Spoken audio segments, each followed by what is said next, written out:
when it comes through. There we are.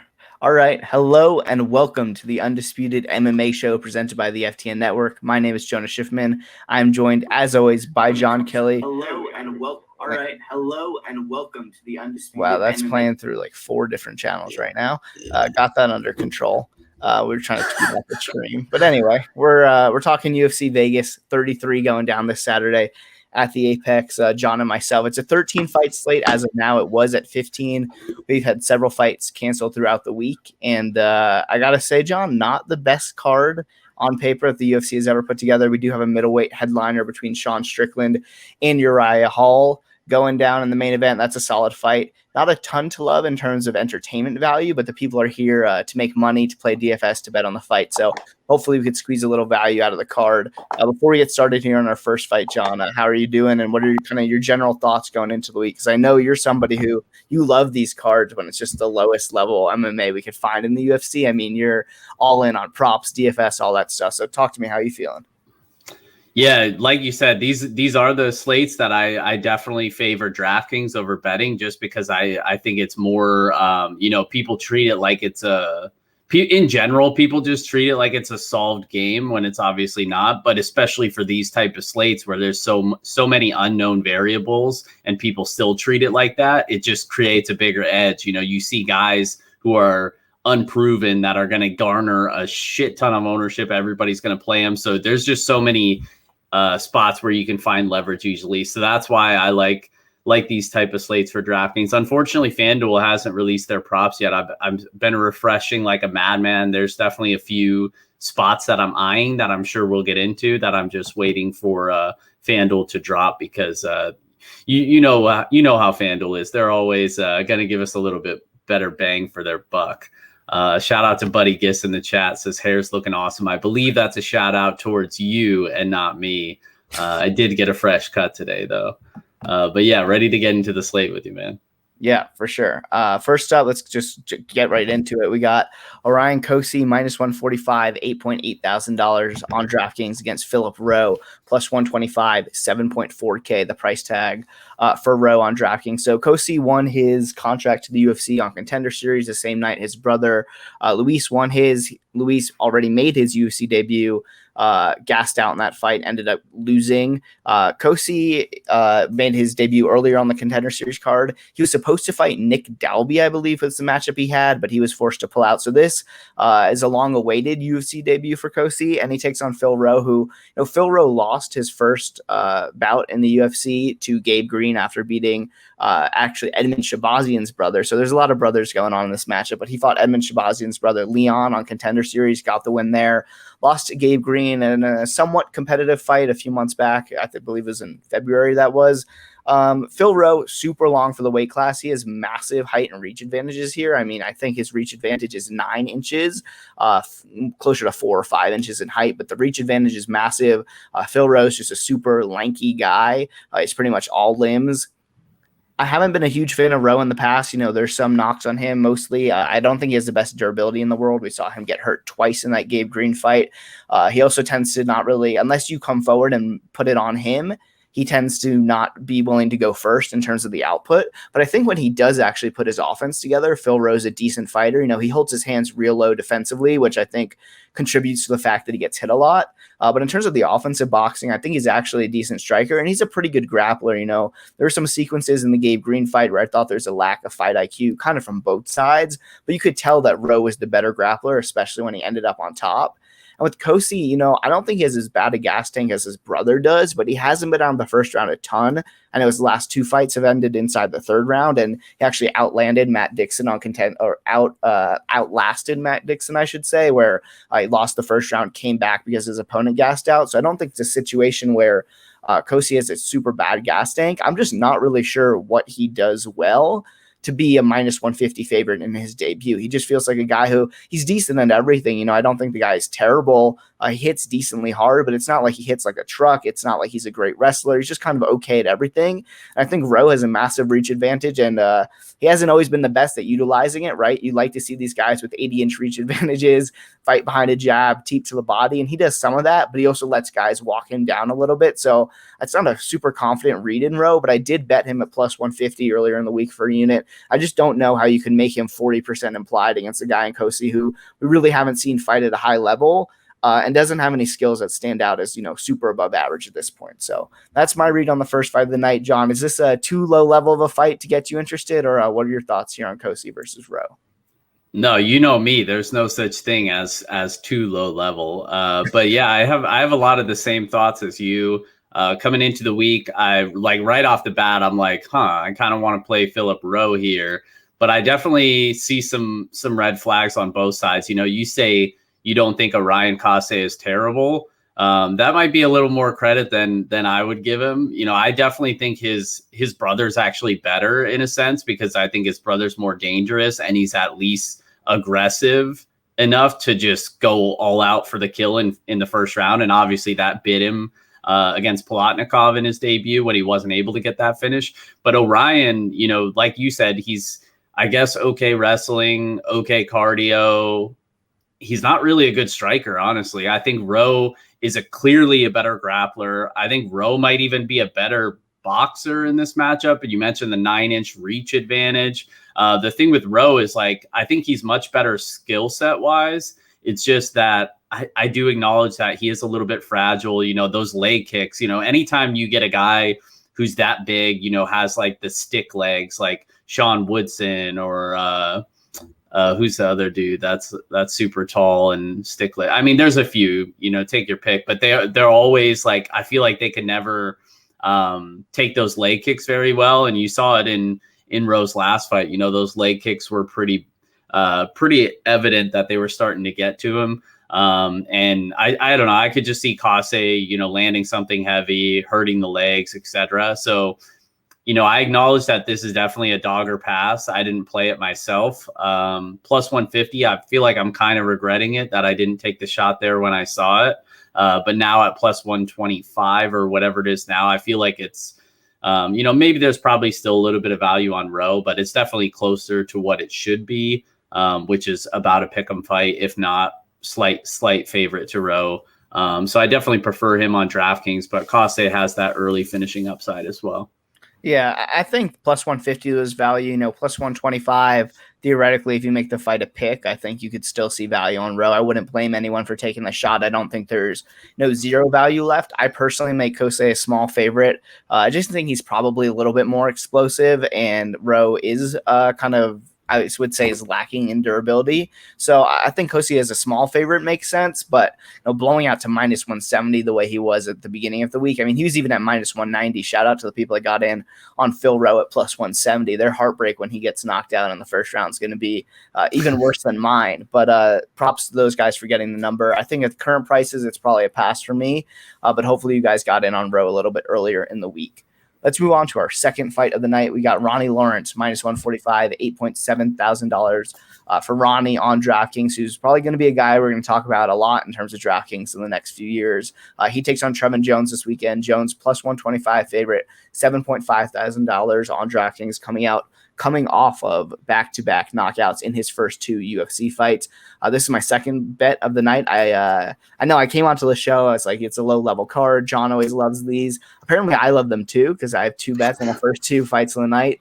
I will say I only have 4 bets in total on the 13-fight card. Also have some plays for Bellator, which is competing with the UFC on Saturday night. So I'm thinking if we run through this card relatively quickly on the back end, I'll toss out the 2 Bellator plays I made. Of course, you could find them in the FTM bets tracker as always, but I just want to shout those out on the show towards the back end. But back to this fight, Lawrence versus Jones. I'm on Ronnie Lawrence here. As a pretty small to moderate size favorite. I bet him at minus 145 yesterday. That price is still widely available. We have minus 147 running across the ticker. I think there's a minus 145 out there if you're shopping around, but basically in the minus 145 to minus 150 range. And what it comes down to is I think Ronnie Lawrence is a guy who I want to be backing in the next few years.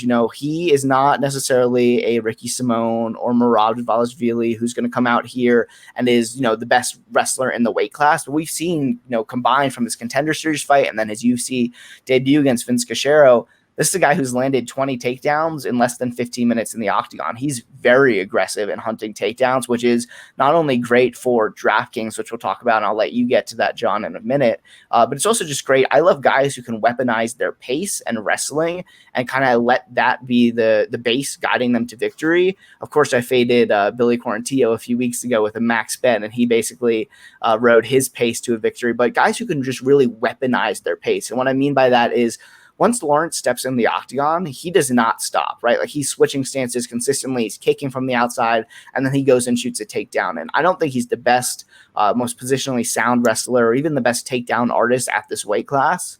But he certainly is able to get takedowns in bulk, and he's just a very minute-dominant guy. It's hard to win minutes against Ronnie Lawrence, and I think Trevin Jones is going to kind of find that out on Saturday night. Jones was almost knocked out in the first round against Timur Valiev in his debut, rallies back for the second-round knockout. I believe you cashed a bet on that fight, Jon, with Jones as a big underdog. But to me, he comes back, knocks out Mario Bautista in his last fight. Great knockout, looked decent coming up till then. But Trevin Jones was not a guy I was high on prior to his UFC debut. Jon obviously was. Shout out to him for cashing that big bet. But to me, he was a guy who seemed like his regional tape was kind of, middling. He hit decently hard, but he didn't have a ton of knockouts on his record prior to the UFC. He has these grappling credentials, but he's also put on his back a lot. I just didn't think he was that great. And then he was plus 450, almost got knocked out. Props to the guy for coming back and getting the victory. And then had a nice knockout against Mario Bautista, which is a win that I hold in high regard his last time out. I just think that the market is maybe buying into those first two UFC performances too much and adjusting their opinions of Trevin Jones to a point where there's actually value on his opponent. So I like Lawrence in this spot. I do think there's some danger. Jones seemingly hits hard now in the UFC, has back-to-back knockouts. Lawrence is a little bit defensively irresponsible. He's super unorthodox. He blitzes into the pocket a lot, keeps his hands down, is looking for takedowns at all times. There's a high possibility he gets caught here by Trevin Jones, but I really think that Jones's only path to victory is via knockout. And I think he could do it in all three rounds. I don't think he's a massively flawed fighter or anything like that. It just comes down to Lawrence is going to win pretty much every minute of this fight until it ends with him winning or losing, if that makes sense, right? There aren't going to be minutes where Trevin Jones wins outside of if he gets 3 knockdowns but can't put away Lawrence, then he'll win minutes. One thing I want to point out before we move on to the next one, our buddy John Stargarian texted me about this earlier today. DraftKings has this new market. I mentioned it last week, decision only, where your bet is only paid out if the fight goes the distance, and Lawrence is only minus 200 in that market. If this fight hits the scorecards, I think Lawrence is closer to a 75% or 80% favorite to get the judges nod, as opposed to minus 200, which is a lot less than that. So I think there's some value there. I think there's value on Lawrence straight on the money line. But Jon, I'll kick this one to you. You're a guy who likes Ronnie Lawrence. I saw the tweets at the beginning of the week, but I haven't seen a play from you in the FTN bets tracker. Is that because you don't like the spot here? Are you waiting for a prop offering? Talk to me about what's up.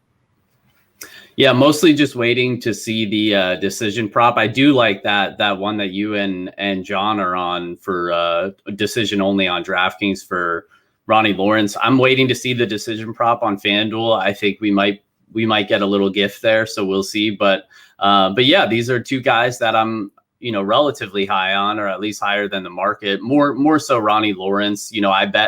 I bet you mentioned the Jones ticket I cashed. I bet Ronnie Lawrence in his debut as well. Cash that too. So these are two guys that I backed before. I like both of them. In Trevin Jones, it was more so a fade on Valiev, which probably in hindsight wasn't smart. It wasn't that I thought Trevin Jones was this great prospect.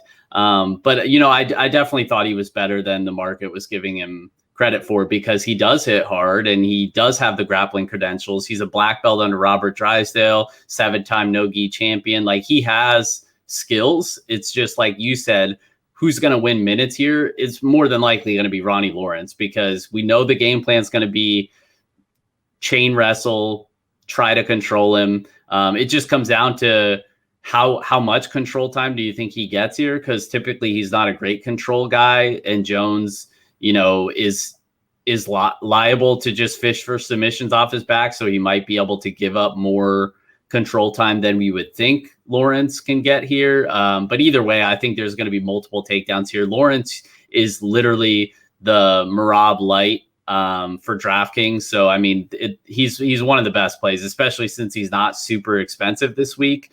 We'll get to another guy that's pretty much a lock, at least in terms of cash games later. But Lawrence is definitely a guy that you want a lot of exposure to because he is the type that could land, 8, 9, 10 takedowns and just totally break open the slate.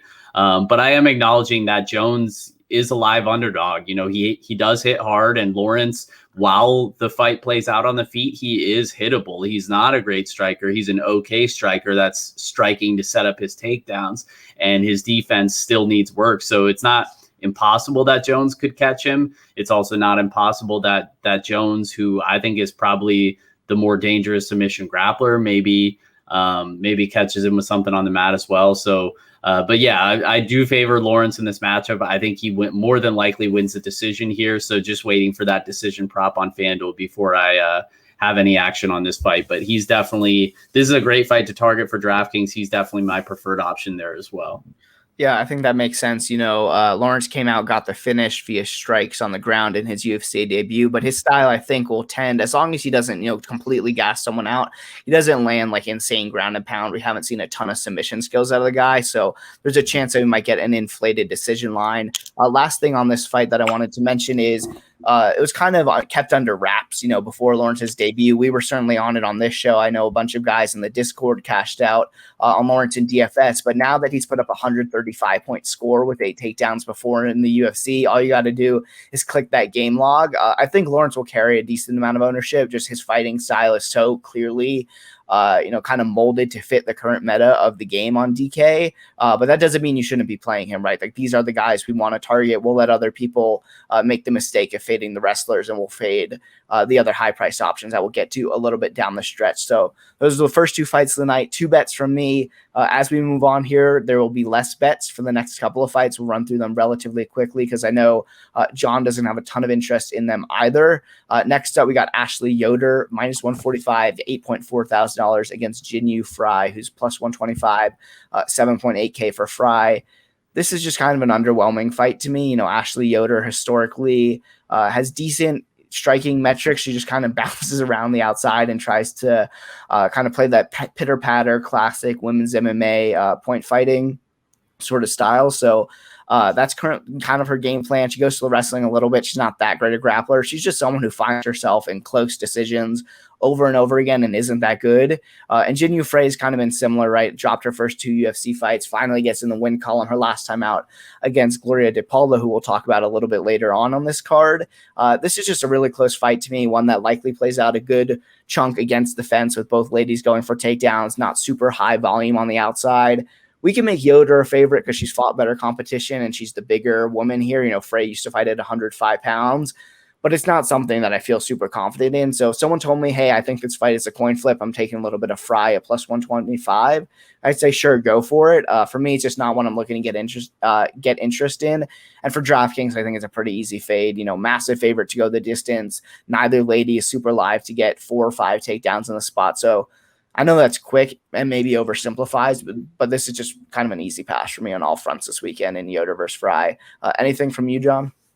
Yeah, no disagreements that it's a relatively easy pass for me as well. I am, lower on Frey than I think a lot of other people are, but it's hard to see Yoder as even a sizable favorite. I think she's probably better skill set wise, but it's really thin margins, and it's just not really anything that I have interest in, especially like for me, it's always like, okay, what's the upside in a win? So like, what does a win by Ashley Yoder look like? It looks like a low volume, half striking. Maybe she lands a takedown or 2, probably 1 takedown, maybe 2, not even a ton of control time, and probably not a finish either. Yoder, I tried chasing that submission prop against, who was it?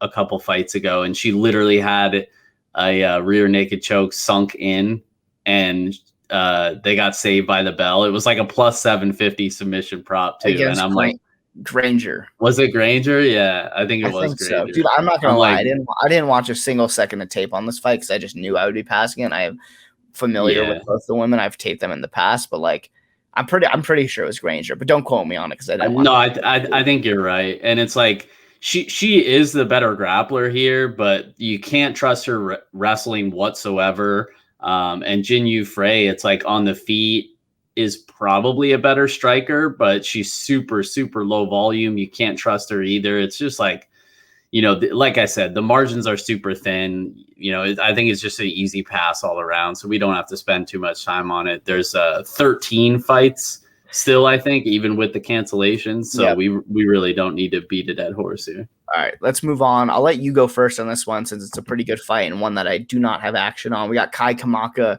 against Danny Chavez here. Pretty closely lined fight. Kamaka is currently a -115. Small favorite, $8,200 on DraftKings. Chavez, the smallest of underdogs, actually a minus money underdog here, -105 for Chavez, $8,000 flat. On DK, John, what are your thoughts on this one? Yeah, I like this fight. I think it's going to be a fun one. I think both of these guys are willing to go to war. I could see this playing out similar to the Kamaka Tony Kelly fight, which was a great fight. I think very entertaining. I could see this being similar. Kamaka's more of a technical boxer. He's got a strong jab. Chavez, more dangerous, I think, more finishing potential. And obviously coming off the loss against Jared Gordon, not to get confused with Jared Gooden, who we'll talk about later, which I always mess those two up. But yeah, Gordon was just able to smother him, make it dirty, keep it close. It's just a lot of that stuff I don't think Kamaka is going to do. I think Kamaka is willing to fight at range. I think if it does hit the mat, I think Kamaka is the one likely to take it there. But Chavez has shown pretty strong takedown defense, even giving up a takedown or two against Jared Gordon. Like his takedown defense overall is, I would say, is still for sure above average. And it's not like Kamaka has been overly aggressive with his wrestling anyway. But I do think he's more likely to land takedowns. Maybe he gets him down once, maybe twice in this matchup. So I think it's lined about right. The thing with Kamaka is like, I want to favor him in this matchup, but it's tough to do so because we've seen his cardio now not be great, at least two of his recent fights, I believe. So I don't want to say he has bad cardio and it's like a lock that he'll gas, because I think one of those at least was on short notice too. And so, yeah, I mean, I want to favor Kamaka here. It's just, I don't know if I could do it with the cardio. And it's not that Chavez is some like cardio warrior either, but again, it's just one of those things where I think it's probably about right here. I'm probably just going to sit back and watch it from an entertainment standpoint rather than put some money on it. Unless we see a prop that's just lined way off, then I'll definitely take a shot. But yeah, I think I lean Kamaka by decision, but it's definitely not one of my more confident picks this week. Right. Something that stands out to me just real quick while we're on the topic of cardio is you mentioned that Kamaka took one of his UFC fights on short notice. He's actually taking this fight on short notice. I'm pretty sure it's been less than 2 weeks since this fight got announced as him replacing and becoming Chavez's opponent. So it's possible that he was either out of shape or it's possible he was in camp. Check the IG. Kai Kamaka generally looks in shape most of the time. I know his UFC debut was, I think, right after he fought on an LFA card and he gassed out there. So Kamaka, these guys are both interesting because I've kind of faded both of them before this. I cashed a big underdog ticket on JSP, Jonathan Pierce against Kai Kamaka, but I also cashed a big ticket on Jared Gordon in his last time out against Danny Chavez. And Chavez, we've kind of seen two versions of him, right? Coming into the UFC, there's just not much tape on this guy. I didn't really know what to expect. I almost played TJ Brown against him just because I, for some reason, think TJ Brown is good, despite the fact that he has like not so good wrestling and is super susceptible to getting hurt in fights. But I almost played TJ Brown. I believe I ended up passing that spot. And thankfully so, because Chavez looked great in that matchup against TJ Brown. I mean, he went out there, kicked the absolute legs off that guy and took him down a few times. And then in the Gordon fight, I think it's a tough step up, right? Because Jared Gordon, I think, is a legitimately probably top 30 fighter at this weight class. I mean, he has a bad chin, but he's legitimately good. And if you don't knock him out, you're dealing with a serious guy who weaponizes his pace for 15 minutes. So I haven't been super high on either guy. I kind of favor Kamaka here. I just think he's more reliable to hit takedowns offensively. But you mentioned Chavez has had decent takedown defense. they probably just slug it out on the feet, right? Like, and Chavez, I like that he has the low kick that he's happy to go to, and he kicks the calf a ton. That always scores well. It's consistent offense. So I guess I'd give him a small edge on the feet. Kamaka is probably a little bit more technically sound in the boxing. I don't have a ton to add here, right? Like, I think it's a close fight. It's lined as a close fight. I'll pick Kamaka, but it's not anything I feel confident in, and I won't be betting it either way. DFS, a likely split exposure. I could see this being like a fight of the night contender, but one that doesn't score great for DFS, right? Like, it probably needs knockdowns and takedowns on both sides or a finish from one guy early on. And just looking at the over-under, right, like it's minus 165 to hit the scorecard. So I think it's likely to be an exciting fight, but I don't think it's necessarily one that, a ton of DFS goodness comes from. So, I'll be sitting back. Should be an entertaining scrap, but it's not one that I'm really thinking that I'm going to be like heavily invested in, at least financially speaking, going into Saturday night. Let's move on to our next fight. We got Rafa Garcia, minus 305 in his second UFC fight. He takes on Chris Gruetzemacher, plus 255 for Gruetzemacher. He's $6,700 on DK. Garcia is all the way up at 9.5K. The DraftKings pricing got super expensive towards the top range this week. We got Barberena as our most expensive fighter. We'll get him in 2 fights, but he's $9,600. So it seems like DK is kind of spreading out their pricing a little bit more. I know this was originally supposed to be a 15-fight card, so it's not crazy that they would get up in the 9.5K range, but certainly an expensive price tag here for Garcia. But he is, as things currently stand, the biggest favorite on Saturday night's card. And the Gruetzemacher, I'll be honest, his last time out against Alexander Hernandez did not show a ton to make me feel like backing the guy. But at the same time, Rafa Garcia came out here against Nasrat Haqparast, which is a tough draw in your UFC debut, but I didn't necessarily see things from him that make me think, oh yeah, this guy should be minus 300 in a UFC fight soon come. So I feel like there's maybe value on Gruetzemacher. John, I'm going to let you go first on this one and just kind of break down the styles between these two guys, and I'll give my thoughts afterwards. Yeah, it's one of those situations where Rafa Garcia, I think that's how you pronounce it, right? Is it Rafa or Rafa? I think it's Rafa. I have to go back. I don't know. Because he was in Combate, and I remember watching all of his fights before that and listening to the commentary. I have to go back. Garcia, regardless.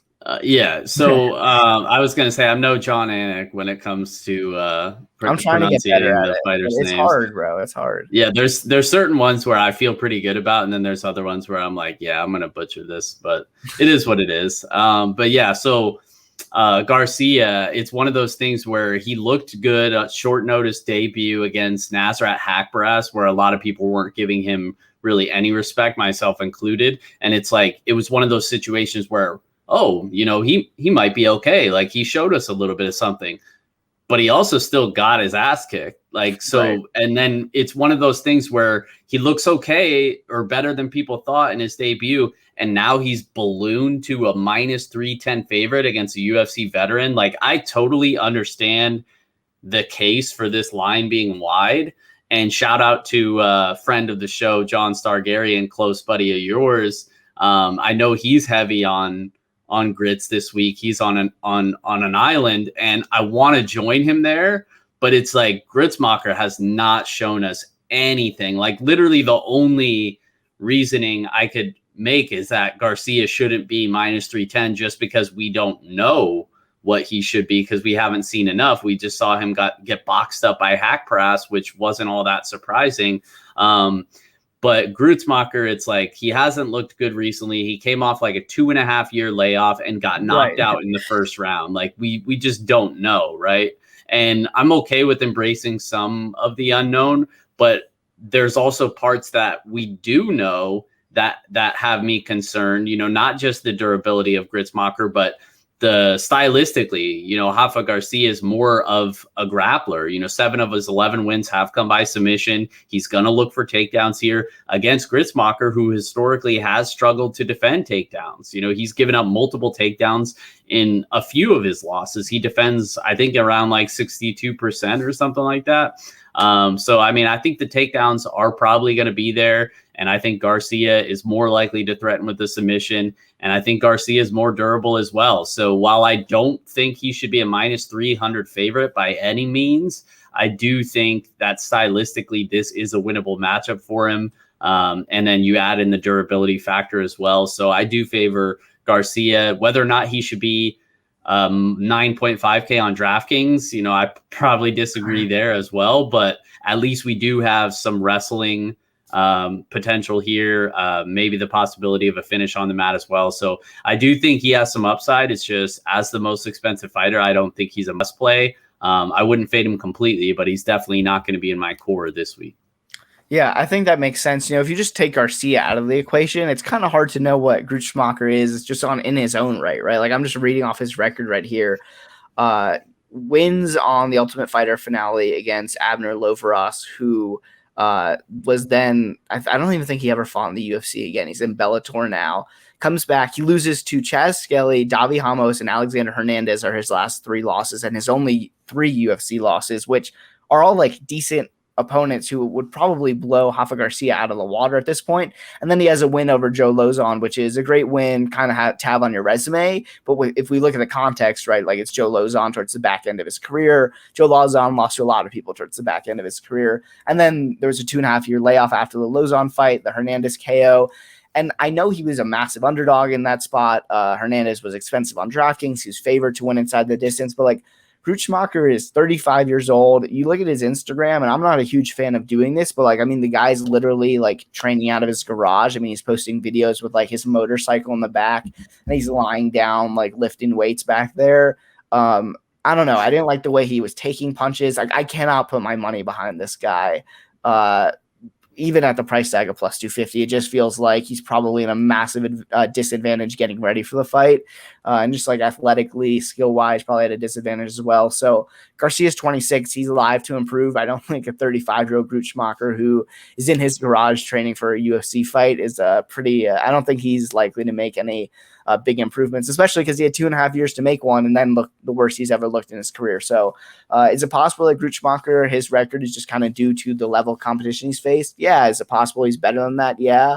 It's just I can't come out here and back him. So hopefully Garcia comes out and like wins with something wild. Outside of DFS, I'll probably be underweight, so I probably don't actually want this to happen. But maybe Garcia is someone we fade down the stretch because you mentioned he looked okay versus Nasrat, but he also got his ass kicked. Right, there was like a few minutes in the first round where you're like, oh, this is kind of competitive, and then short notice against a much higher level opponent, it's kind of natural for him to slow down. But I also don't think he's that talented. He doesn't have great offensive wrestling. Most of his wins come by submission. Doesn't hit that hard. So I think it's just an interesting fight. I'm more happy to sit back and just kind of like learn from this one, right? Like we see where's Gruetzemacher really at? Is he actually washed? Is he, just kind of being priced like this because of the tough strength of schedule he's faced? And is Garcia someone who could legitimately win fights consistently in the UFC, or is he being overvalued because he was quote unquote tough and went the distance with Nasrat in his first fight? So that's an interesting one there.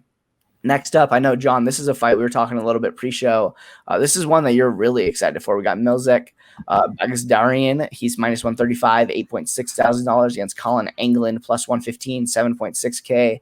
A battle of 2 contender series guys here, John. And a fight that you're super interested in betting. I heard a couple of different angles from you before we got live on air. Tell the people what you're thinking about playing in this one. Yeah, this is my definitely the fight I have circled on the entire card. You said this is 2 Dana White Contender Series guys. Almost the entire card is Dana White Contender Series fighters. Like when the last week ended, I looked ahead to this week and I'm like, wow, this is literally Dana White Contender Series up and down the card. Either fighters making their debut or they fought on Dana White Contender Series like 2 or 3 fights ago. Like literally over half the card is those fighters. But these guys both making their UFC debut and both got a win by decision on Dana White Contender Series, which doesn't happen super often to get a contract. But yeah, I think Melsik Baghdasaryan here, I think he absolutely kills Collin Anglin. I really do. I think he, at least in terms of the striking, I think he is so much better than Collin Anglin. It's not even close. Baghdasaryan, former K1 kickboxer, very powerful. The dude comes out like a bat out of hell, extremely powerful, and he's going to go for it. There's no doubt about it. Non-Dana White Contender Series, he wasn't able to get the first round finish, which was the first time in his career that happened, and he was able to at least have well enough. I'm not going to say he has good cardio, right? but good enough cardio in that fight to where he still outlanded his opponent in the second and third round. So it's not like, I know he trains out of Glendale Fighting Club. So like the narrative is like, and most of his wins are first round knockouts. So the obvious narrative is, all of those guys are KO1 or bust, but I really don't think that's the case with him. And he's still making improvements. I think he's 27, 28, something like that. I know he's upper 20s, but I still think he could make improvements here. Newly transitioning to MMA with such a long kickboxing career. So I'm not going to, just say, he's upper 20s. He can't make improvements in terms of his cardio.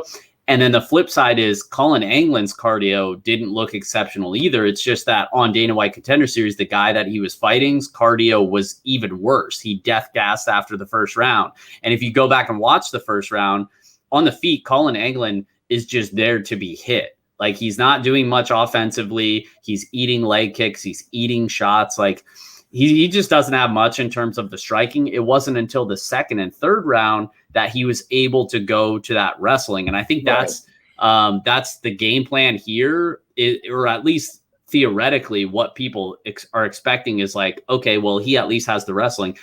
He definitely has a wrestling advantage, but this is not a guy that came from a high-level wrestling background. He had a high school wrestling background.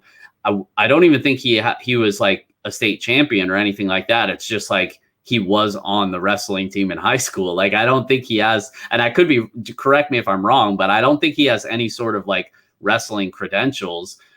So yeah, it's just one of those things where I guess if he takes him down and, sticks to him and maybe has the better cardio, then there's a path for him here. But at plus 120, I don't think that's really accurate, because I think on the feet, like Baghdasaryan is a massive favorite on the feet. I think Baghdasaryan probably kills him, and it probably comes early. So I mentioned FanDuel. I'm still waiting on the props for them, but I definitely have my eye on a few things here. I'm looking to get down on Baghdasaryan by knockout in the first round, possibly just Baghdasaryan by knockout, because I do think he'll carry his power for multiple rounds. I also like the fight doesn't go to decision. I saw on other books offshore that was released at plus money, which makes absolutely no sense to me, because like I said, Melsik is just going to go for the finish early. All of his fights prior to Contender Series finish in the first round. But even on the Anglin side, if you buy into that narrative that Melsik's going to gas and Anglin's going to take him down and grapple, like,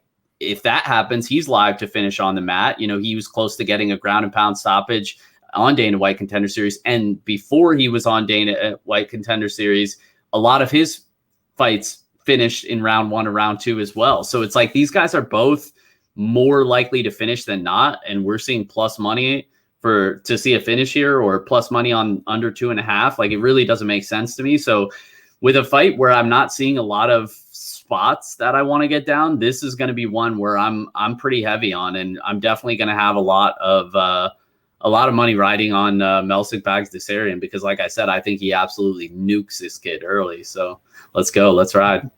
Yeah, and look, I mean, if you feel confident about a read, there's no reason that you shouldn't attack it regardless of the level of fight. I will say myself that betting on 2 UFC debutants is not really something that I excel in. Like, I use a lot of analytics kind of in the way I break down fights. I obviously watch tape, especially on guys who I haven't seen before in the UFC. But it's just not like there isn't a huge data set on all these guys coming in. You mentioned Melsik, he's 29 years old, but he does only have 6 professional fights. He fought on the Contender Series. That was kind of the biggest stage he's been on. So he's a guy who is newly transitioned to MMA. There just isn't a ton of data, so it's not one that I'm totally looking to get in on myself. I see the way that Melsik could kill him early. I mean, this guy comes out and swings with all he's got.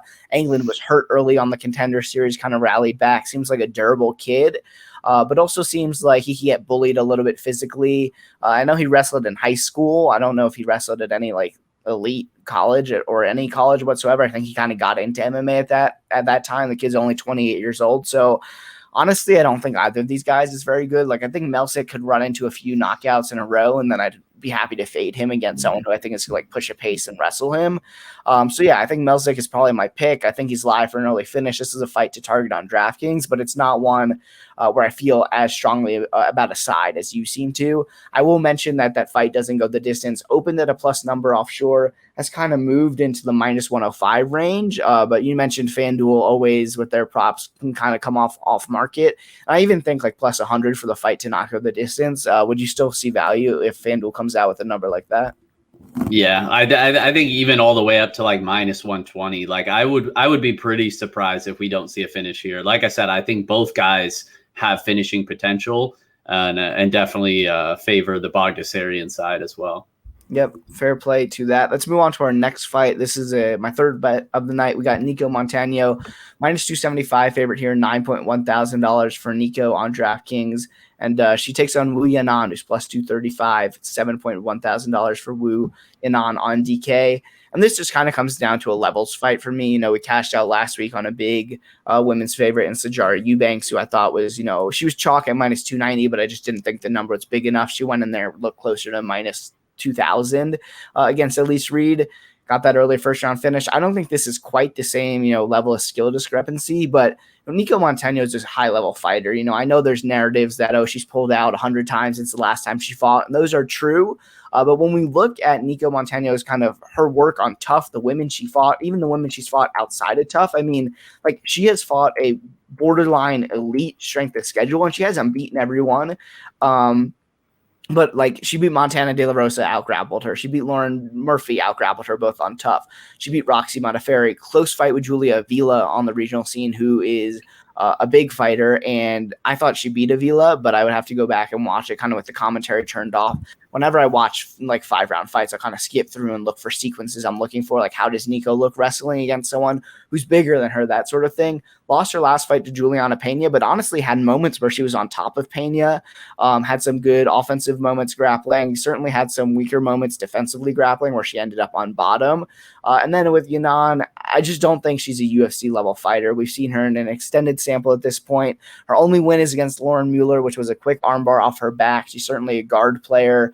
Gets taken down a good amount. Jocelyn Edwards is someone who I think is decent upside in the division, but isn't like a world beater at this point in her career. And Yanan kind of got dominated in that matchup. Mazzani looked like Habib. I know that was almost 4 years ago at this point, but Gina Mazzani's taking you down like 5 times and controlling you throughout the whole matchup. Like Nicco Montano, she's just another level of fighter. And is it possible that, she's been out for all this length of time and she hasn't committed all the way fully to fighting?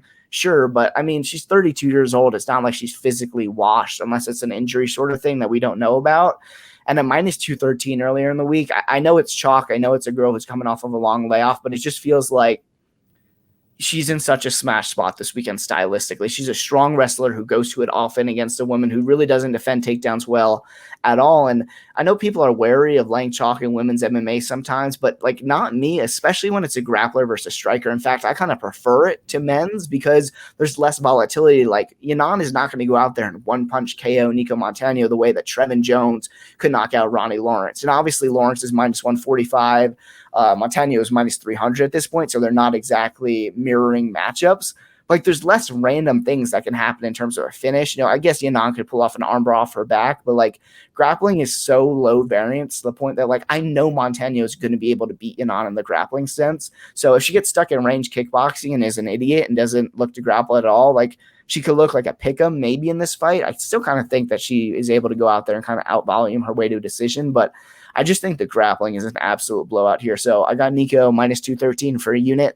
At first coming into the week, I didn't feel great about it, but then I rewatched the tape and I'm honestly mad at myself that I missed the minus 190. I think she closes minus 300 here. And I think she kind of covers that price come Saturday night. So John, I'm going to go grab water real quick, but tell the people, do you agree with me or you think I'm crazy for laying that sort of price on Nicco? Yeah, I think that was a good breakdown. And now that Jonah walks away, I could talk a little shit about him. No, I'm just kidding. Shout out to him because one thing he is very good at is finding value on sizable favorites like Nicco Montano. He was on Sijara Eubanks when a lot of people were like, why would you lay chalk like that in low-level women's MMA, blah, blah, blah, whatever. And like he said, she looked like a massive favorite in that matchup. And I think that's within the cards here, just because even if Wu Yanan could keep it competitive striking, which I don't even know if she can.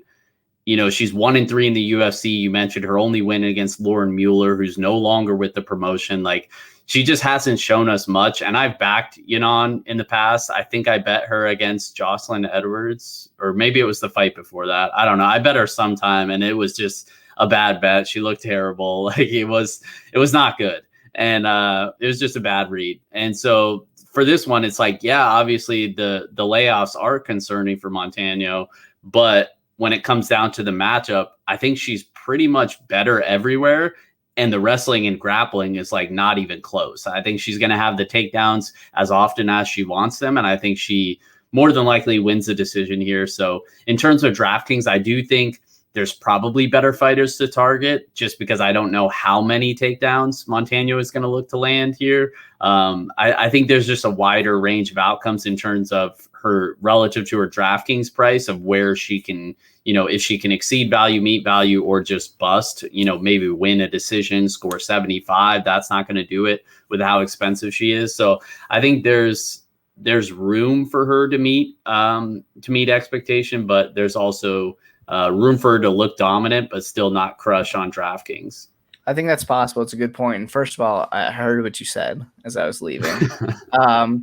But yeah, in terms of DraftKings, you know, I was looking at the total. I kind of think that Nicco has some finishing upside. You know, it's not the same as Eubanks last week, where I was convinced she was going to smash in the first minute. And I don't want to keep kind of connecting the two because they're different scenarios.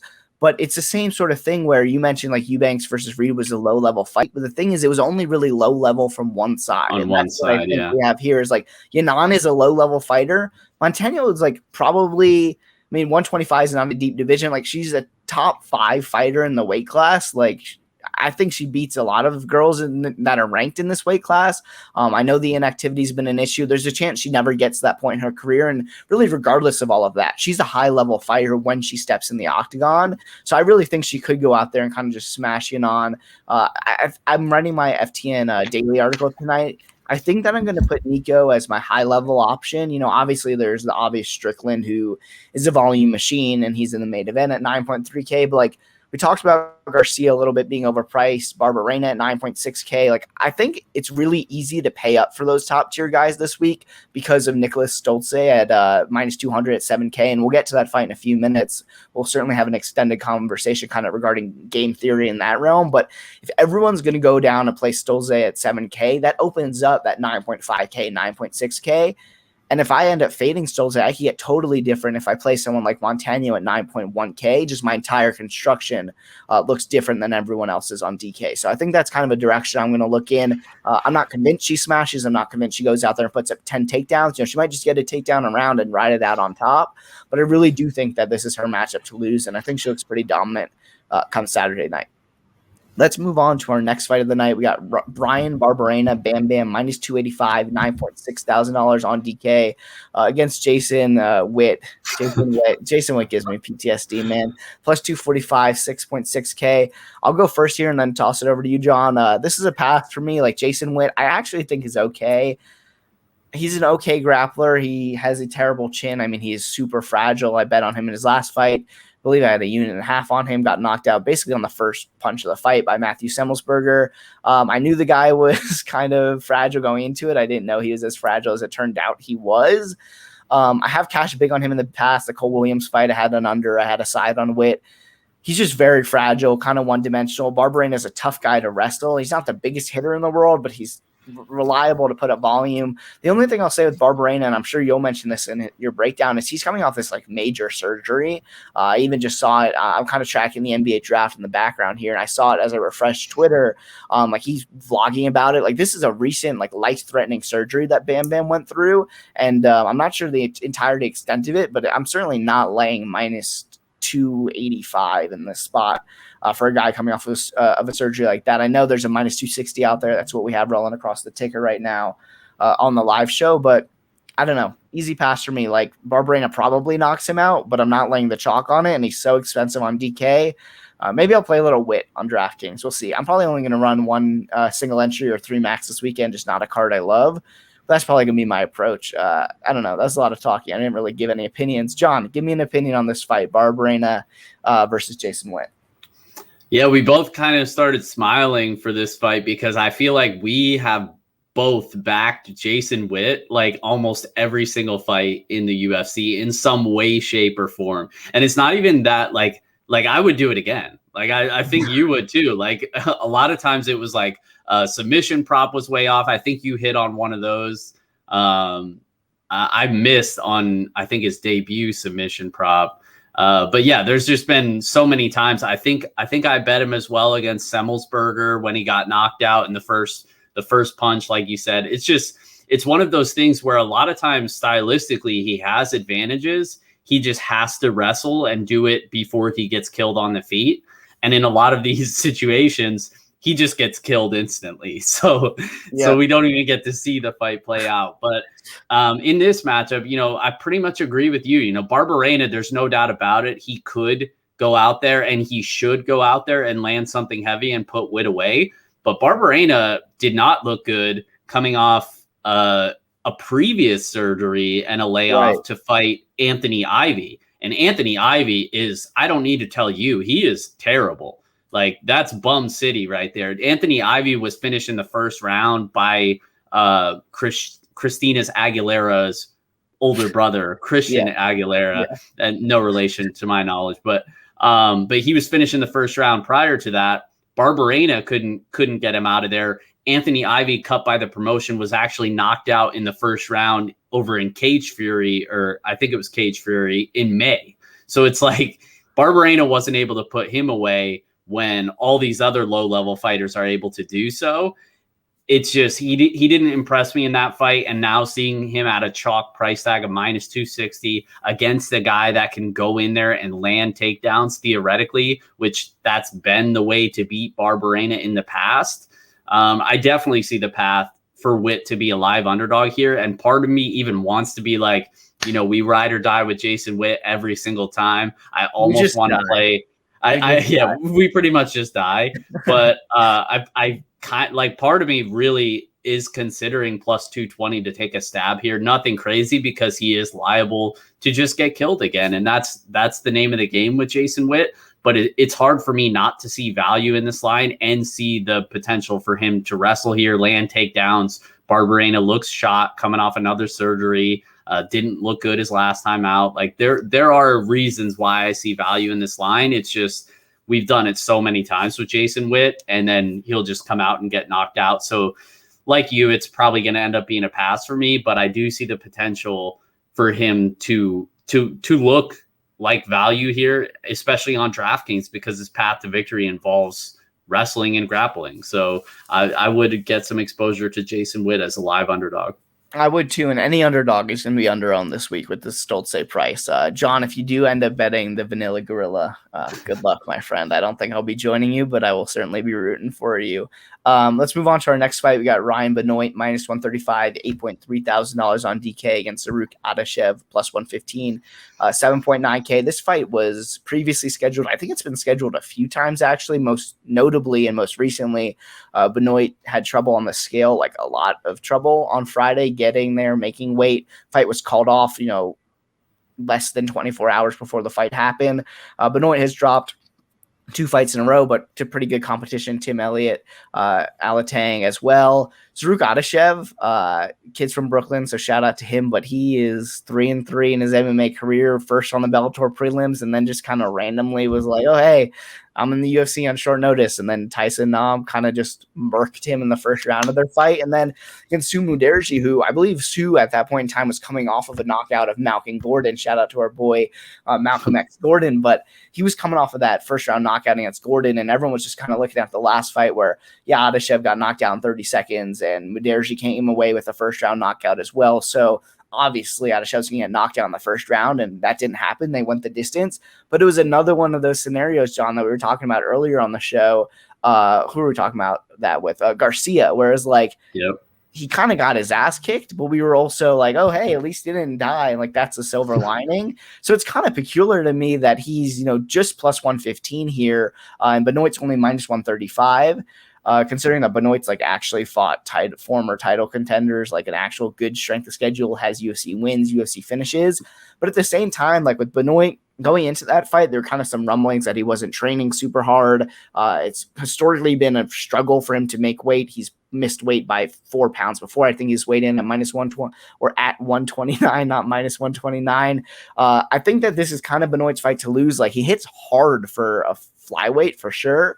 If this fight hits the ground, I think he could look -1,000. We just know the guy won't wrestle. Historically, he doesn't do it, but they get caught in a scramble. Adashev is a former kickboxer. He's very much not a grappler. That said, like, Adashev had his moments, I guess, against Sue, where he put together a combination or two. I think that Benoit wins. I think the price is probably short, but I prefer, instead of laying -135, I played the under 2.5 at +155.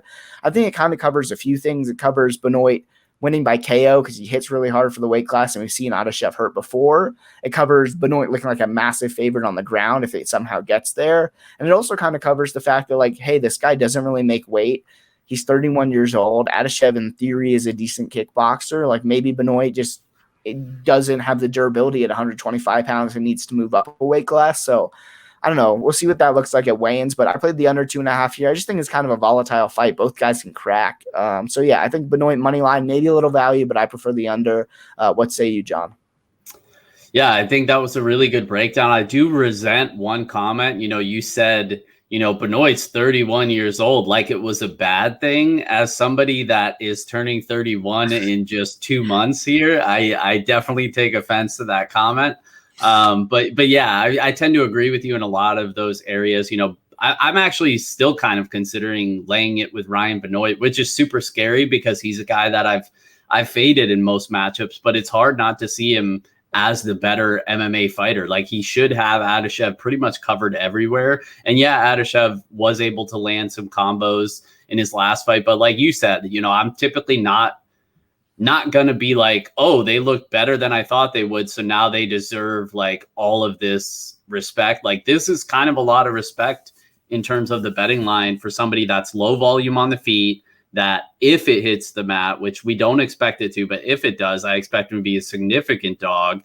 And I think he's a dog on the feet as well. It's just one of those things where I expect it to be kind of low volume on both sides. So this rounds could be swung on just like who landed the heavier shot. I know, right, obviously the which we forgot to talk about in the beginning. I wanted to bring up the Barber Maverick thing that I completely sucked out on by cashing the Macy Barber ticket. But the reason why I bring that up is because this could be something similar where the fight is just very low volume. There's not a lot of activity in some of these rounds to where we think Benoit might look better and lands more volume, but maybe Adashev lands the bigger punch or something like that. And these judges who we know by now, you don't need me to tell you how bad these judges have been in the past year or two, especially in Las Vegas. They're going to be bad again. I think it's the same crew that we had last week. So it's just one of those things where I'm like, do I really want to lay it with a low volume guy who never fights to his best skill set? Right. And it might end up being close rounds, and then I have to rely on shitty judges. But like you, I could see either guy kind of winning by knockout here. I think Benoit by knockout is probably more likely. But yeah, I guess I'm still kind of juggling with my thoughts on this matchup, because Benoit has been a guy that I just can't respect enough because he doesn't do what he should do. And also he's just low volume and relies on those big moments. But yeah, I guess I'll have to think through it a little bit more if I want to have action on this fight or not. Yeah, for sure. I think those are a lot of good points, at least in terms of picking a side in this fight. As I mentioned, I'm on the under. We got 4 fights left. We'll run through them relatively quickly here as we're almost an hour in. But kind of as I say that, John, I want to kick this one to you for your thoughts on this fight, because there's one thing I think I value more than your fight opinions, specifically on plus 200 underdogs, who are guys that no one wants to bet in the market. Like Negu Mariano and Malcolm Gordon. I think it's probably your game theory takes, and that's what I think is most important to talk about in this fight between Nicholas Stolze and Jared Gooden. Gooden's plus 170, Stolze's minus 200, but the discrepancy here on DraftKings is that Stolze was scheduled to fight Munir Lazez and be a sizable underdog this weekend, and the prices already had come out on DraftKings. So he's just $7,000, which is one of the least expensive fighters on the slate, despite being one of the larger favorites at minus 200 on the slate. Gooden taking the fight on 6 days' notice, stepping in here. I kind of want to get your thoughts a little bit on the matchup, John, because I actually think you like the underdog here, but also like, what are you doing with Stolze in DraftKings? Because I don't think he has a massively high ceiling, and he's going to be super owned at 7K. If I run one lineup this weekend, I think I'm probably going to be fading him, but I kind of want to let you get into it and just kind of talk about the pros and cons of getting overweight, underweight, all that kind of stuff. Yeah, so I'll spend a few minutes on this one because I think it is so important. You know, this one kind of dictates the entire slate. But in terms of the matchup, I'll go into that a little bit first. I do have a bet on the underdog. It's the only bet that I have so far this week. I'm definitely going to add some props once the great people over at FanDuel release those for us. But I bet Jared Gooden at plus 164. I don't see the reasoning for Stolze to be a minus 200 favorite here. He didn't look terrible in his debut, and I think I even backed a long shot. I did back a long shot prop on Stolze in his debut against Amiv. I can't remember what it was. I think it was like Stolze by knockout at a stupid number or something like that. Yeah. But he was a massive price in his debut. He was like plus 350 or something. Yeah, he was like plus something. So the props were like plus 12 to 1 or something crazy. So it was a long shot DGen prop that I like to do. But yeah, I mean, I thought he looked okay. You know, his wrestling is okay. His striking is okay. He's definitely more of a grappler. But seeing him at minus 200, this is another spot where it's like, oh, he kind of looked good in his debut. So now he's ballooned to a minus 200 favorite in a fight where I think he's probably facing a better striker who's more powerful. And Jared Gooden, I know that he has a tendency to get stuck on his back, but like he is an okay submission grappler as well. I believe he's a brown belt in jiu-jitsu. So it's not like Stolze is just going to go in there, take him down, Habib him, and then like choke him out. Like I just don't see that happening. And yeah, maybe he can land takedowns and bank some control time. His wrestling looked okay. Even against Amiv, it's looked okay in past regional fights as well. But he's going to have to prove that he can look minus 200 here, go in there and chain wrestle, bank a bunch of control time. He needs to prove that to me because, like I said, Gooden's going to be much more active on the feet. Stolze's low volume. While he does have power, he is low volume. And Gooden is super hittable, but it's like he's hittable because you need to be able to put a pace on him and pressure him. And that's not stuff that I think Stolze is going to do. Stolze's more of a patient, one hitter quitter type of striker from what I've seen. So I favor Gooden to be winning the striking exchanges. And I think he's more powerful as well. So I wouldn't put it past him to get a finish, even though Stolze has historically been super durable. But yeah, I just think, if the fight plays out for extended periods in the striking, I do favor Jared Gooden. I acknowledge that he is able to be taken down and put on his back and maybe he gets stuck there, but I don't know. I think he's got more UFC experience from what I've seen. I'm not saying he's a great fighter either way, but I consider both guys, to be at the lower echelon in this division. And Stolze's this is just a prove it spot to me. So I'm taking the shot on plus 164 on Jared Gooden. Now, in terms of DraftKings, there's no doubt about it in terms of cash games. If you play cash games, single entry, even 3-max, like Stolze is close to a lock. Like I wouldn't say he's a lock in 3-max. I would say single entry, still a very strong play. There's no doubt about it. Minus 200 favorite. He's only 7K.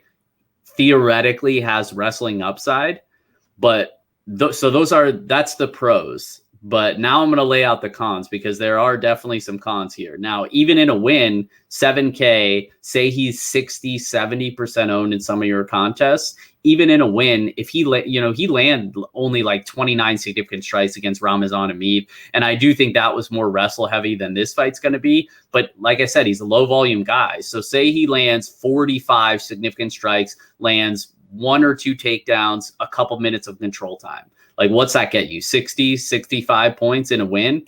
Yeah. If you're getting that at 60% ownership, that's not going to do it for you. And it might, if your contests are only like a few hundred people, you're still live to win. But in terms of like the big GPPs, like you need more than that. And you're actually better off taking not just the other side, but fading that fight in general. Like, these are spots that I love because I'm okay taking a bunch of Stolze because on paper, he's the good play. But it's just so easy to identify how much leverage you're going to get by either A, taking the other side, or B, fading the fight completely. You know, maybe Stolze wins and he puts up a shit score. Maybe Gooden wins and he doesn't crush, and other underdogs that we've already kind of said are live, you know, maybe they crush and the winner of this fight is not optimal. So there are paths to where fading or taking the other side are definitely looking good here. So these are spots where I typically take the approach where, okay, I'm going to take the on paper play in my single entry. I don't really play cash games anymore, but if I was, that's an obvious no brainer. But in 3 max, I would either do 2 Stolze, 1 Gooden, or 1 Stolze, 1 Gooden, 1 fade, or 1 Stolze, 2 fades in 3 max. It just depends how much leverage you're looking to get. But where I really want to attack the leverage is in the main GPP on DraftKings, because those are so,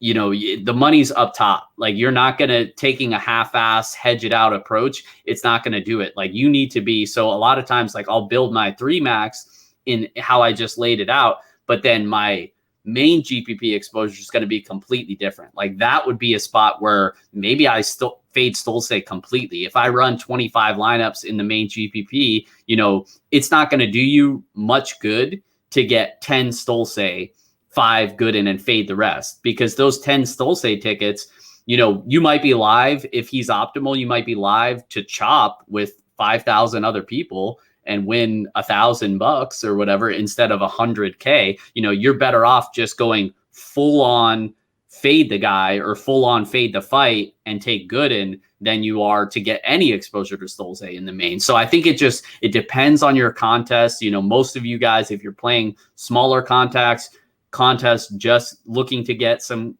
cash, build your bankroll, or playing the tournaments that have less than 1,000 people, I think he's very much a priority in those contests.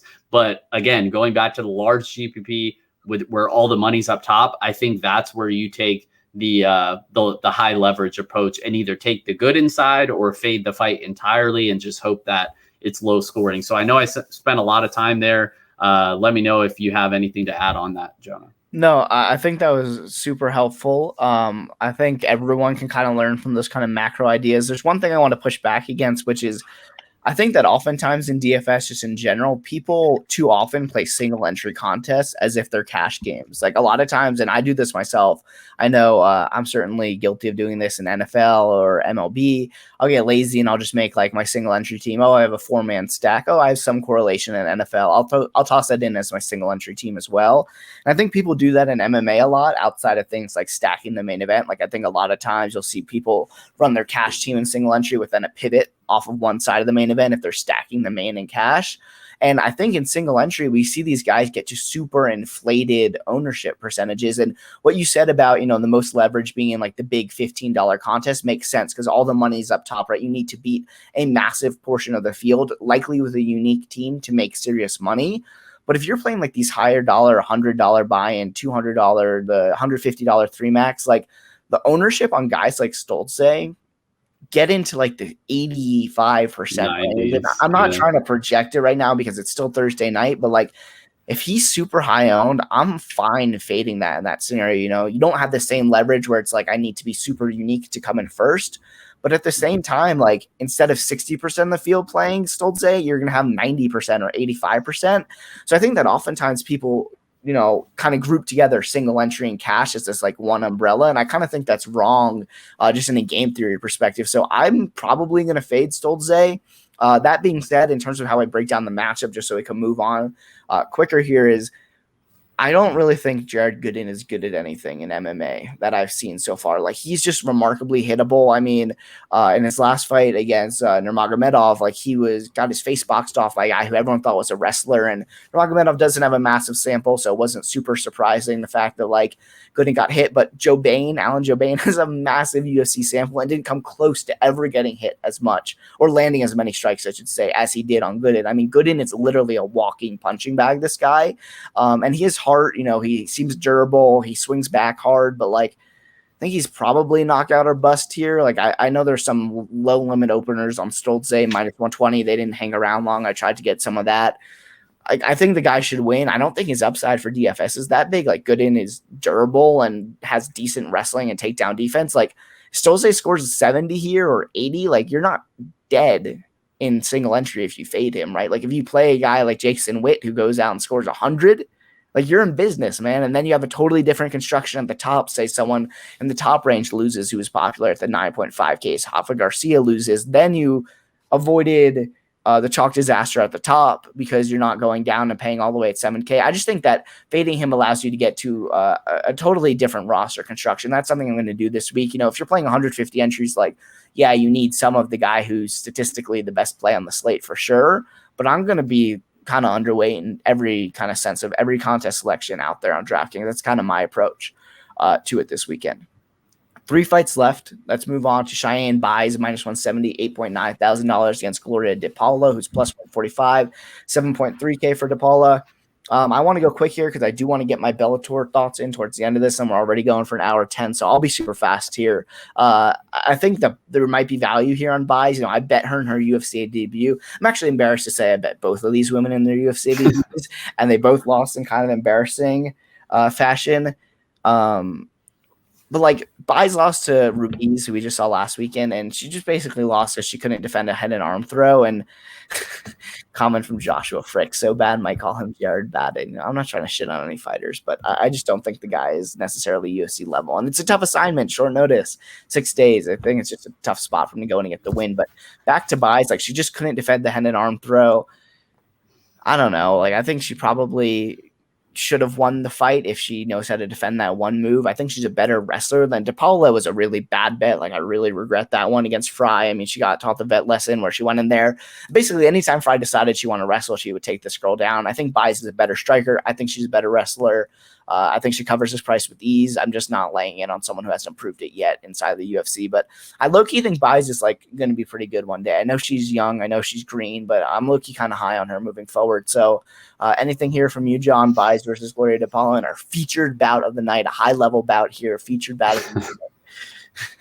Yeah, it's kind of funny. I was like, man, I embarrassingly kind of thought they would both be better than they were in their debuts, but I guess you did too. But yeah, I mean, I don't know if Buys should be necessarily a big favorite here because on the feet, and I do think we'll see extended sequences on the feet. I do think DePaula is a good boxer. She's got sharp hands. She does have legitimate power. So in a fight where it should play out more on the feet, I do think she's live to at least be like close competitive rounds. But I do think Buys is just more well-rounded, more polished, more technical. So in that sense, she deserves to be a favorite. It's just, would I line her minus 165? I mean, I think it's a pretty close. It's tough because that last fight of hers is still kind of stuck in my mind, even though this matchup is entirely different. And I don't think DePaula's not going to look to take this fight to the ground either. So yeah, I mean, I do lean Buys by decision, but I think DePaula could make it competitive, and I think closer than I think you do. But I mean, we're splitting hairs here. I do think Buys will likely have the cardio advantage as well. So I just think it's a competitive striking match that could go either way, which makes it a pass for me. But we'll say Buys by decision is the official pick, and no play for me either way. And I think there's better fights to target on DraftKings. I agree with all that. Let's move on to the co-main event. We got Kyung Ho Kang minus 120, $8.5 thousand against Yanni Yaya, who comes back. Even money underdog plus 100 for Yaya, 7.7K. I think this is a pretty interesting fight. Is it co-main worthy? Probably not. This card's deflated. The card sucks in general. But like stylistically, I think it's an interesting matchup because at least talking to some people this week, I think a lot of people think that Ronnie Yaya is going to go out there and win the first round. We know he comes out and just pushes a rapid pace. This guy, BJJ ace, as long as he has cardio, he's pushing the pace, shooting takedowns at every opportunity. Someone who does not throw a lot of strikes, does not win by knockout, does not land big strikes, typically doesn't eat big strikes, just kind of goes out there, asserts his will, trying to get these takedowns and grapple until he gets tired. And on the other side, we got Kyung Ho Kang, who like a lot of his wins come via submission. Don't think he's going to sub Yanni Yaya, but at the same time, should have a cardio advantage in this fight. He should have a striking advantage in this fight, but he doesn't throw that much volume. He just lands 2.5 strikes per minute. And it's one of those things where if we think he loses round 1 at a high clip, we're going to need him as a favorite to win round 3 at a high clip. And while I think he does that because, Yaya gasses out to such an extent when he pushes a pace, but like Kong is someone who I'm not super trustworthy that he's going to go forward and like make things really happen down the stretch here. And, I think there's some upside for takedowns, but no one really tries to go out there and wrestle Yaya. So I think it's an interesting stylistic matchup. I'll pick Yaya. I don't think there's a ton of value left. I just think that, he's a front runner for sure and he'll gas out down the stretch, but like, I don't know. It's hard to pick a guy who's so usually sub 1 or bust against a decent grappler like Kong, but like, I don't know. I just think Yaya wins round 1 at a high clip, probably higher than Gong wins round 3. And round 2 is probably going to be a toss-up. I don't know. I don't have a strong take on this fight. I think it's a close fight. I'm not backing Yaya in the betting market, despite the fact that he's plus 100 right now. But I do think he's like 52%, 51% to win the fight. But really, Pick'em seems about right. And I will have some interest on him in DraftKings. $7,700. Going to go in there with the wrestling heavy game plan, live for a first-round submission every time he gets out there. So he'll garner some ownership from me. What are your thoughts here on the co-main event, John? Yeah, I have a lot of similar thoughts. I think Yaya's path to victory is pretty obvious. He's going to come out and look to grapple early, and I think he could find a submission early. If he doesn't, then it gets pretty dicey. Let's just say that, like you said, he wins round 1 at a pretty high clip, even without a finish. And then round 2 is where it starts to get a little murky, and round 3 is a total disaster if it gets there. So yeah, I think Kang, more than likely, he's a good enough grappler, I think, to probably stay alive early. So even if he loses round 1, it kind of comes down to when you think Yaya is going to gas. And, typically that's come after round 1. So I think Kang's good enough to win round 2 and round 3 and win a decision here if he stays alive through that first round storm that Yaya is going to bring. So I mean, I guess Kang by decision, but I'm not super thrilled about this fight. And I think Yaya is clearly the preferred DraftKings option, just because that submission in the first round is very live, and it probably comes with a takedown or 2 as well if he hits that path to victory. So I think he has much more upside. Kang's upside is literally a decision, or maybe if Yaya just completely gasses, then he could finish him in the 3rd round. But even in that scenario, like, he's a low volume guy as well. He's probably not going to score great even in that scenario. So I prefer Yaya on DraftKings, but it's a pass for me in terms of the betting. I think that makes sense. Let's move on to the main event of UFC Vegas 33. We got Sean Strickland here as a minus 210 favorite against Uriah Hall, who comes back plus 180. It'll be 9.3K for Strickland on DraftKings. It'll be $6,900 for Hall as our underdog in this main event. My pick is Sean Strickland. I think he goes out there, and this matchup was kind of easy to break down. I don't want to oversimplify things, but like Sean Strickland moves forward, lands a lot of punches, and is susceptible to getting hit hard in the face back. And Uriah Hall goes out there and doesn't land that many punches, gets punches landed on him, but sometimes he hits guys in the face really hard back. And I just think it kind of comes down to like, how often does Uriah Hall catch Sean Strickland with some sort of spin kick or a counter shot? Strickland is hittable, and he certainly doesn't have the highest fight IQ. We've seen him go in there against guys like Jack Marshman, who really are not good fighters just in general, and he'll hands down, ready to bang, chin out. Even when he's like trying to be defensively responsible, he'll march forward with his chin up in the air. Kind of his footwork isn't super evasive. He's very much like straight lines forward and backwards. I like Sean Strickland as a fighter.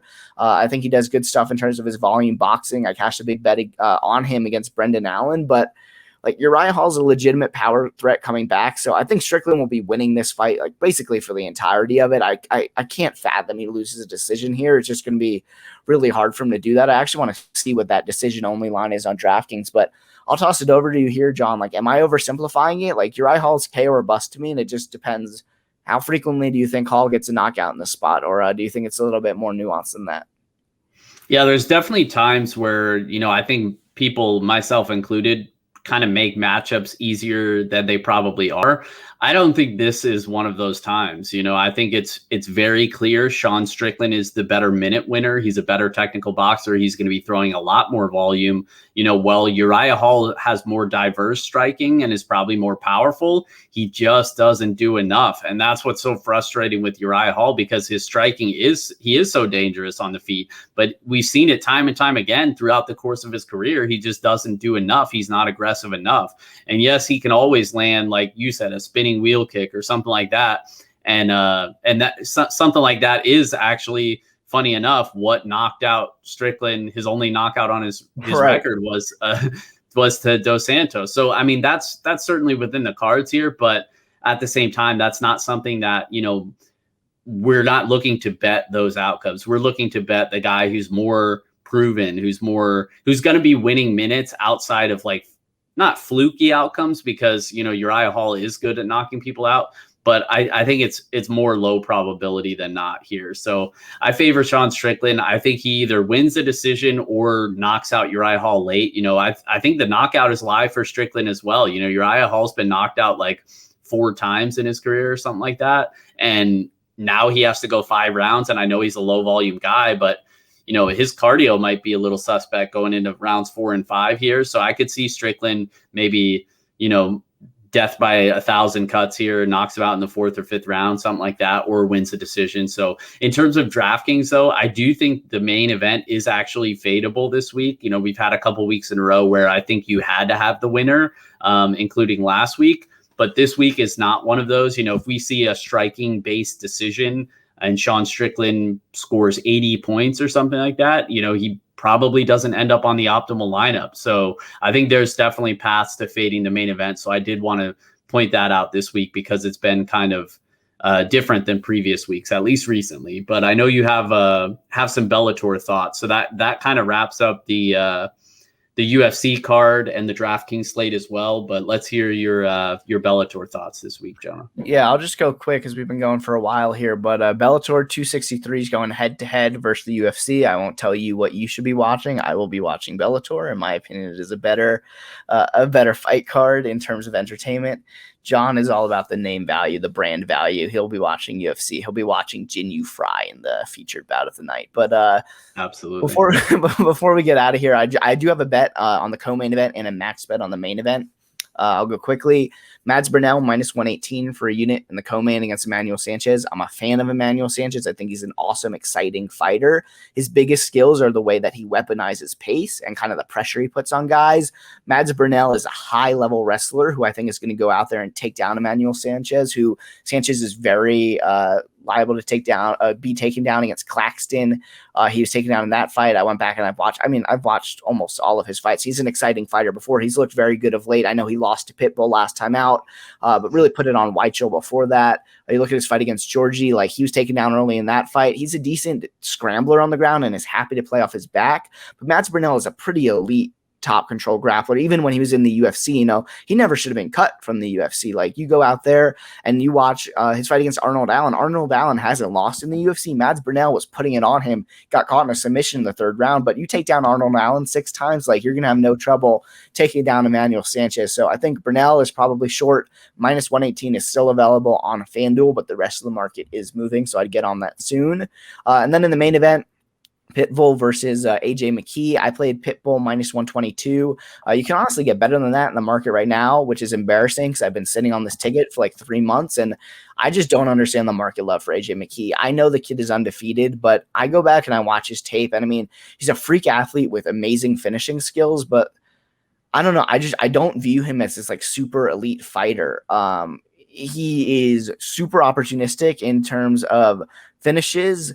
He's obviously an above average striker, good offensive wrestler. I low-key think he's not that good of a defensive grappler. And like, I'm not one of those people that goes out there and like stands Pitbull and I'm like, oh, this is the best 145er in the world. He could beat Max Holloway any day of the week.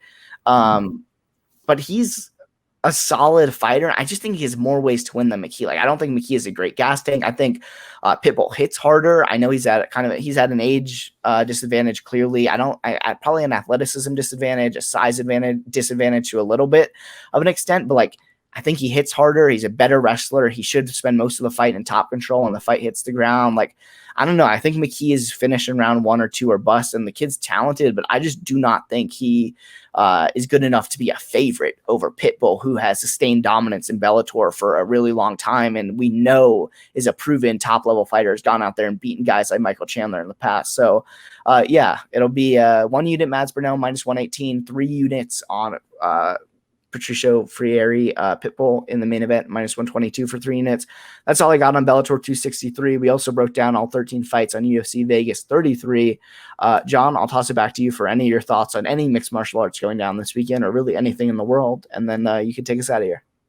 Anything in the world. That's too open-ended. We'll be here for another 3 hours there. I got a lot of thoughts, but yeah, I appreciate the Bellator thoughts. I know some of the people be tailing you on that. I will as well. You know, you sold me with he beat Michael Chandler. That's all I needed to hear. So I'm down to ride. And yeah, that's it, guys. I know it's not everybody's favorite card this week, but, you know, every week can't be absolutely stacked. We've had a pretty decent run here. And like I said, I think this slate kind of makes it more fun on DraftKings because there are so many unknowns. So I do think it's a pretty fun slate for DraftKings, all things considered. We'll have all our stuff on as per usual at ftndaily.com, ftnbets.com. This will be up on iTunes and YouTube as well. We appreciate it, and feel free to reach out in the Discord if you have any thoughts. I'm sure we'll be breaking down the slate more come Saturday. But that's it, guys. I'm John Kelly. That's Jonas Shiffman. This is the Undisputed MMA show presented by the FTN Network, saying goodbye and good luck, and we will see you guys next time.